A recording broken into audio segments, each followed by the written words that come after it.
on se retrouve donc pour les Market Movers, les valeurs à suivre. Bernard Prazeslot est toujours à nos côtés. On rappelle que vous êtes trader pour compte propre et auteur de l'Investisseur Stratège. Alors, on va commencer par évoquer Alten. Très forte poussée vendredi pour les cours de la multinationale française, leader en ingénierie, qui se sont envolés de plus de 10%. Les résultats résilients d'Alten et ses perspectives de retour à la croissance ont séduit les investisseurs et depuis début janvier, le titre a bondi de près de 23%. Exactement, et là on est sur une action qui souffre depuis maintenant plus de 2 ans, puisque le côté plus de 150 au mois de mai 2023, puis il y a eu une forte baisse sur les 100 €, puis il y a eu un rebond à la fin de l'hiver 2024 proche des 145 €, et puis un nouvel effondrement puisqu'elle était passée de 145 € au mois de février à moins de 75 € en novembre 2024, et depuis cette zone des 74-75, effectivement, elle est venue en accélération puisque en fin de semaine, elle est venue repasser ou tester les 100. Donc on voit bien que là, on est sur une action qui est en souffrance depuis maintenant plus de 2 ans, et là, on est sur un rebond spectaculaire. Mais attention, puisqu'on a vu ce type de rebond, comme je vous disais, entre le mois d'octobre 2023 et le mois de février, l'action était passée de 100 à près de 150, donc un rebond de près de 50%. Mais là, c'est un peu la phase de marché que l'on connaît, puisqu'on est sur une action qui valait moins de 75 et qui est venue tester les 100.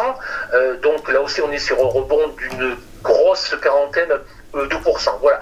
Maintenant, sur le plan technique, ce qui se passe n'est pas trop mal, puisqu'on est sur une action qui vient de s'affranchir à 2 reprises et avec un gap très ascendant, très haussier, d'une oblique descendante qui, elle, durait justement depuis le mois de février.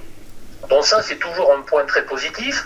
Ensuite, ce qu'il y a de très intéressant, c'est qu'elle l'a fait après avoir dessiné le 25 octobre un gap baissier. Donc on est sur ce qu'on appelle en analyse technique une île de retournement et une phase d'accumulation qui a quand même duré entre le 25 octobre et le 27 janvier. Donc une longue phase d'accumulation durant laquelle les acheteurs ont pu vraiment accumuler des titres. Suite à cette phase d'accumulation, on a eu un premier gap haussier le 28 janvier, grosse accélération, et donc vendredi, on a eu un nouveau gap haussier. Alors, ce type de configuration est classique dans les retournements. Maintenant, comme je vous disais, on a déjà eu ce type de retournement puissant de près de 50% l'an dernier. Il ne faudrait pas que ce soit la même chose. Donc plutôt que de se précipiter sur les niveaux actuels aux alentours des 97,50 € ce matin en hausse de 0,38%, mieux vaut attendre une phase de repli, et typiquement il faudrait voir si l'action se replier et si les acheteurs se présentaient dans une zone comprise entre les 90 et les 92 €. Si c'était le cas, ça serait une excellente occasion de rentrer à l'achat.